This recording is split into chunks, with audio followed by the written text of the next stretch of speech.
Kabar terbaru hari ini, kuasa hukum Amarjoni komentari penolakan JPU soal pengajuan asesmen rehabilitasi. Amarjoni lewat kuasa hukumnya John Mathias masih mengajukan upaya asesmen rehabilitasi hingga saat ini.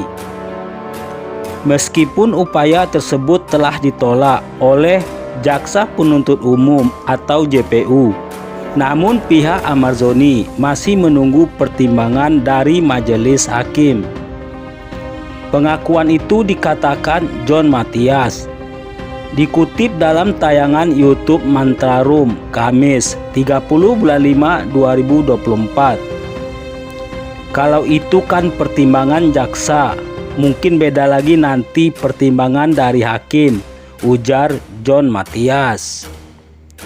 Menurut acuan pasal 54 Undang-Undang, John Mathias merasa yakin bahwa ajuan asesmen rehabilitasi akan dikabulkan oleh hakim.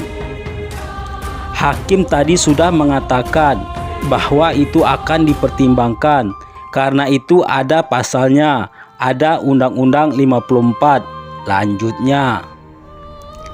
Berbeda dengan JPU, John Mathias mempunyai alasan kuat mengapa Amarjoni harus segera direhabilitasi. Mengingat suami dari Irish Bella tersebut sudah terjerat narkoba sebanyak 3 kali. Kalau kita beda pendapat dengan JPU, karena apa kalau orang sudah 3 kali melakukan perbuatan penyalahgunaan narkoba? Berarti ada yang sakit di dirinya. Jadi orang sakit kan harus diobati, bukan harus diberatkan, jelas John Mathias. Oleh sebab itulah John Mathias menganggap bahwa asesmen merupakan tindakan tepat untuk kliennya. Kalau diberatkan, kan dia orang sakit. Nah, ini yang harus di-asesmen, tandasnya lagi. Diketahui Amarjoni sempat dihadirkan dalam persidangan secara daring melalui sambungan Zoom. John Mathias menyampaikan kondisi kliennya tersebut sudah mulai terlihat rapi. Bahkan selama di penjara, Amarjoni rajin berolahraga. Berat badan mantan suami Irish Bella itu juga mulai turun.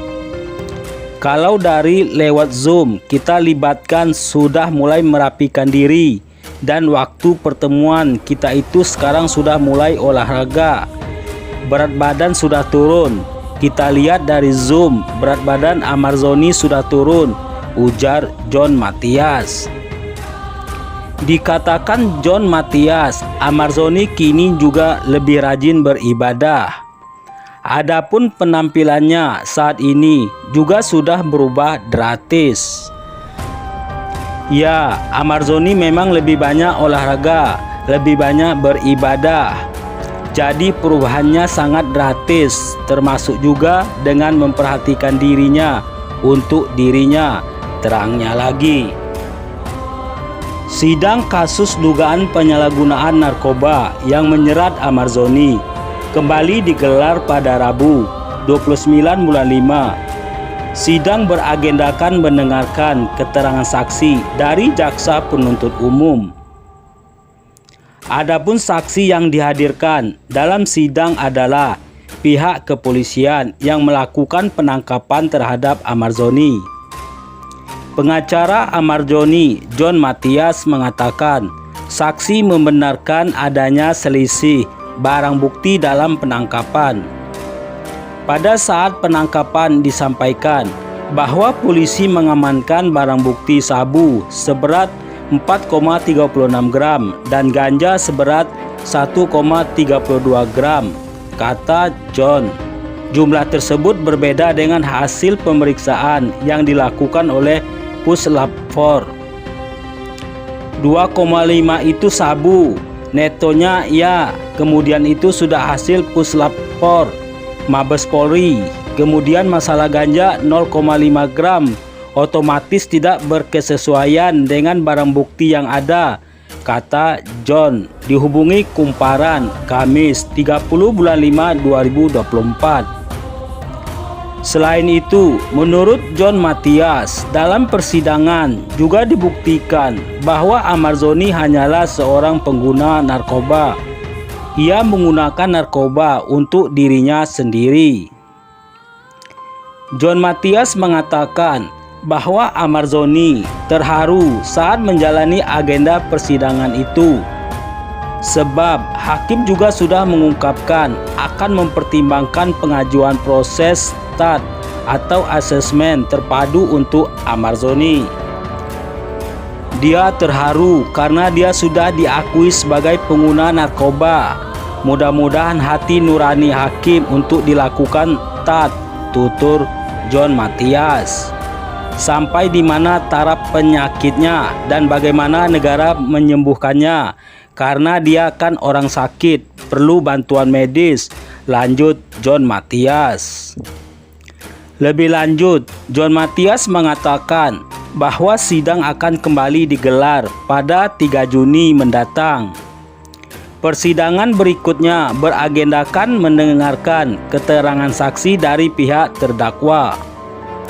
Rencananya psikolog atau psikiater dan kemudian ahli hukum narkotika saya akan ajukan dulu, ucap John Mathias. Dalam dakwaannya, Amarzoni dikenakan pasal alternatif.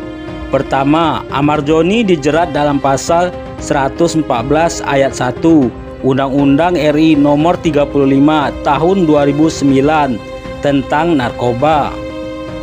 Atau kedua, Amarzoni dikenalkan pasal 112 ayat 1 Undang-Undang RI Nomor 35 Tahun 2009 tentang narkotika dan pasal 111 ayat 1 Undang-Undang RI Nomor 35 Tahun 2009 tentang narkotika. Nah, bagaimana menurut pendapat Anda?